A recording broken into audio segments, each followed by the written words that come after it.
magandang hapon and welcome back to my another vlog. So today, naglilinis ako guys ng aming kwarto.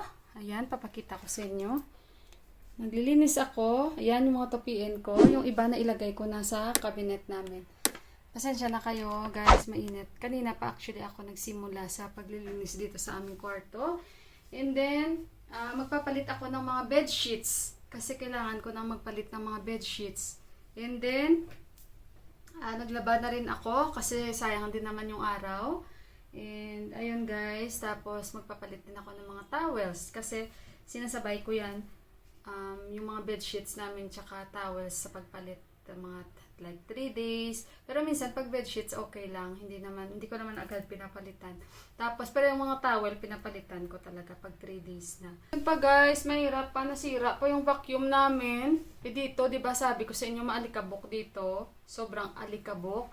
Kaya wala na, nag-give up na yung vacuum namin. Kasi matagal na rin yung dala pa namin yun guys, galing UAE yung vacuum namin. Tapos ayun, wala, dead na talaga siya. Siguro syempre nag-give up na siya.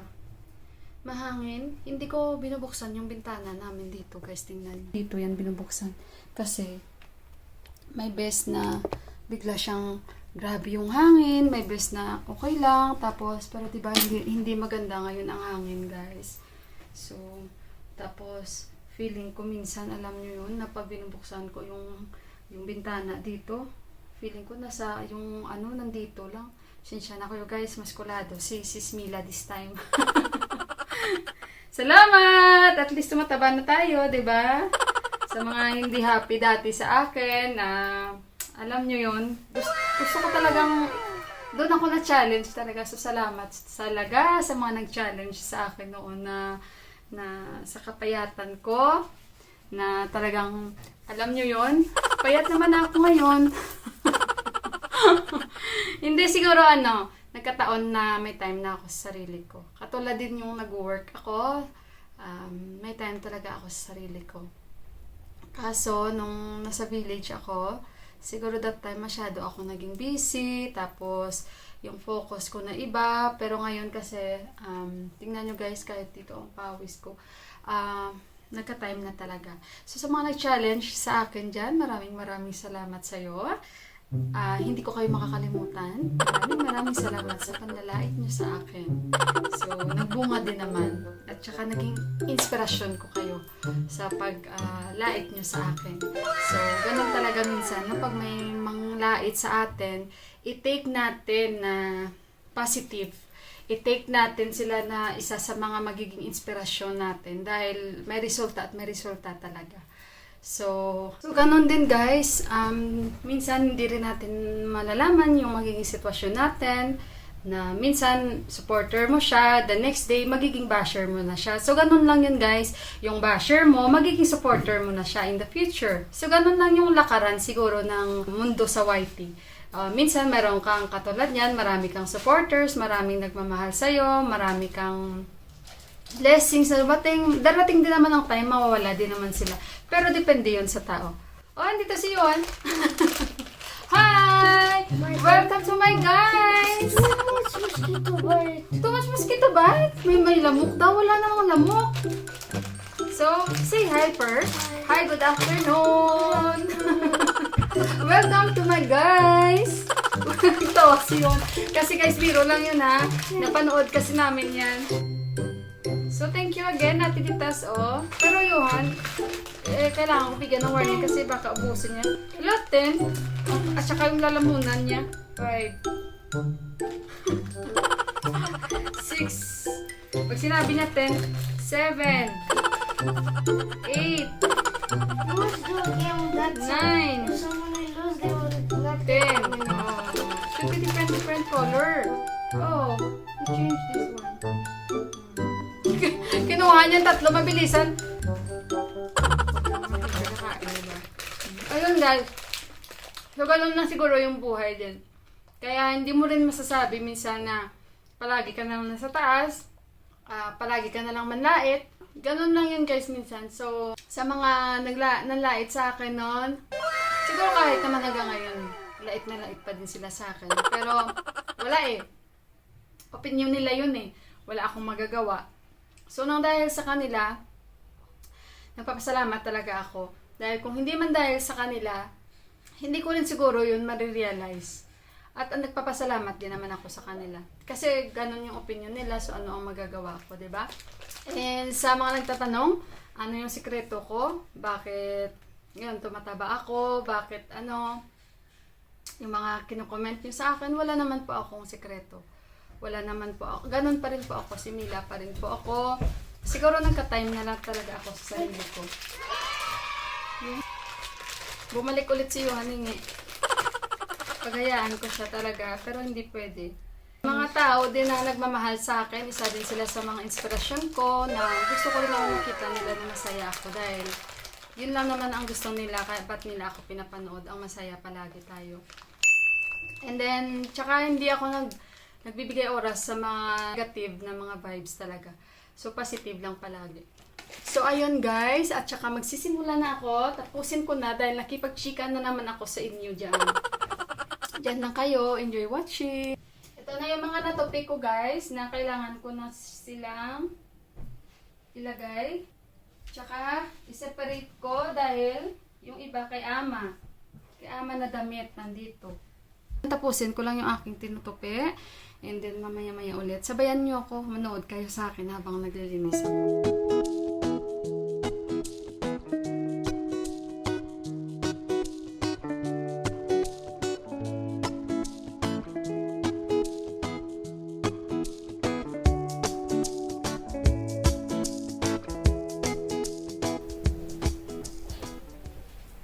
Tapos after nito guys, maliligo na ako. Kasi kanina pa ako actually nag-request sa kay Deepak na i-check yung vacuum namin. Wala talagang pag-asa. Chinek niya na. Eh, hindi rin naman namin pwede dalhin sa tagagawa kasi diba mahirap ngayon. So, wala. Walis-walis na lang. Kaya ako, dahil wala na akong tupiin. Hindi kami natutulog dito guys, sabi ko nga sa inyo. Pero alam nyo ba, sa ganitong summer na to, mas mainit dito sa amin sa taas. Sarap pag may banig lang kami. Wala kasi kaming banig eh. Sarap patulog sa sahig. Ako wala akong problema pag mga ganito. Kaso lang, ang problema pag mainit. Mainit talaga guys, lalo pag gabi. Diyos ko, kung alam nyo lang suot namin ni Johan. Pag natutulog kami ni Johan. Kulang na lang talaga. Wala kaming suot. Kasi, parang yung init this time, parang Pilipinas na.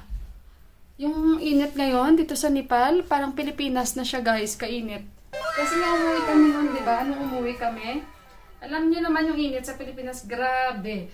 Kahit may electric fan, hindi kaya talaga. Sabi ko nga, Deepak, magpakabit kami nung yung ceiling fan. Pero alam nyo ba guys, iniisip ko, pag mag-winter na naman, sabi kong ganun, Diyos ko, baka pag winter, kung ano ngayon ang init, ganun din kalamig. Pero okay na to guys, okay na to sa akin, kahit ganito, kakayanin. Kasi pag winter, napakahirap talaga. Napakahirap, ayoko talaga. Madali akong magkaka-frostbite. Sa mga paa ko, na-vlog ko na yun guys, madali ako magkaka-frostbite. Naninigas talaga mga paa ko. Lamigin kasi ako. Well, siguro gawa ng operasyon. Guys, kung saan yung mga madudumi naming damit. Nagpalit na ako ng mga towels. Bukas na ako maglaba. Yung kalahati kasi naglaba na ako kanina. Wala pang mga bedsheets dyan. So, dyan ko nilalagay yung mga madudumi naming damit. Kami lang 3 dyan. Sila ni Mami, nakaseparate naman. Kita nyo to guys. Nakita nyo to? Ito yung pinadala sa akin ni ate, si Kumini. Ayan. 2 ito. So, ito yung tagasagip pagdating ng winter. Ito yung magiging partner ko na naman or magiging kaibigan ko sa darating na winter. Malaking tulong ito sa akin at safe talaga yung pakiramdam ko this time. Kasi, dito nag-start din yung friendship namin ni ate eh. So, ayun.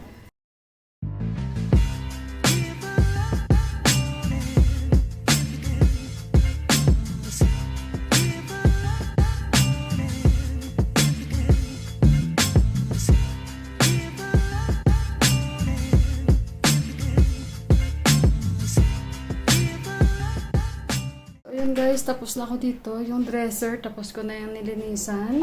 Kasi inuuna ko yan parati. It's already, it's made it clean. Kita mo yung amo ko guys, oh, magsasabi pa, oh, hindi pa siya kontento kung finish na This daw. is not yet clean. Not good the service. Not good daw. Yan. So, pali guys, dito na naman ako sa kabilang kwarto. Machines capable to perform personality. So, dito guys, patapos na rin ako. Hindi pala naka-record kanina. So, ayan. Tapos, yun yung mga itatapon ko. Wawalis-walis na ako dito. Patapos na yung doll ko.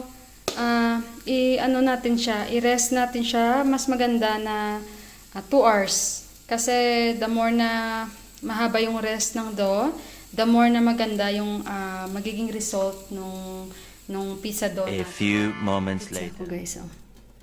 Check natin. Yan. Diba? Tapos, ito siya. Simple lang to guys. Papasensyahan nyo guys. Mila style.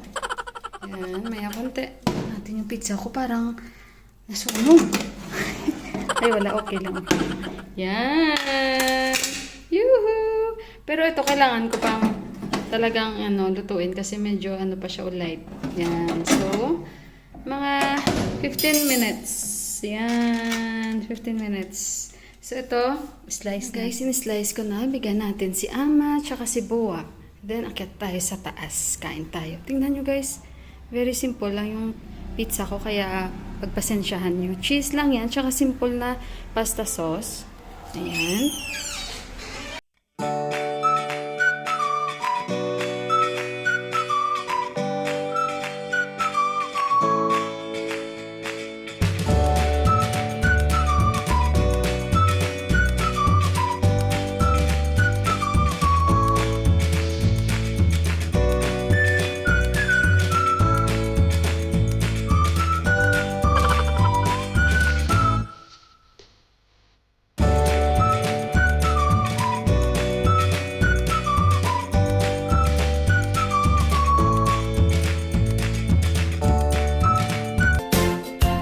Bago ko i-end yung ating video, gusto ko munang mag-shoutout kasi may nagpapa-shoutout, may nagbe-birthday po. So, unang-una, happy birthday kay Ma'am Cora Bonrosto. Birthday niya kahapon, June 6. Happy birthday, Ma'am Cora from John Nielo Bonrosto. Tsaka kay Dr. Hill Uy of Pasig from Earth Uy. Ayan, happy birthday, Dr. Hill. And Jandy, Ate Jam, and kay Kyrie at kay Jane Abbas na nanonood sa akin parati. Mega love shoutout sa inyo. Teresa Meginang of Davao, Jean Vito Villaruel, and Lourdes Novella, Pamela Lilwan of Katmon, Cebu, and then Holy Family Christian Church from Pastor Erickson Leocadio, and sa kanyang wife na si Madam Eileen Lucadjo. Ayun. Then, si Emily Kiambao, and to Ate Malu Abangan, and then to Ate Telma Abangan, to Lydia San Juan, and then Juanito Feliarea. Tama ba? I hope tama. And then, Anelita Esquejo, at sa mga friends niya sa Qatar na Sigma Alpha Epsilon Alumni Chapter.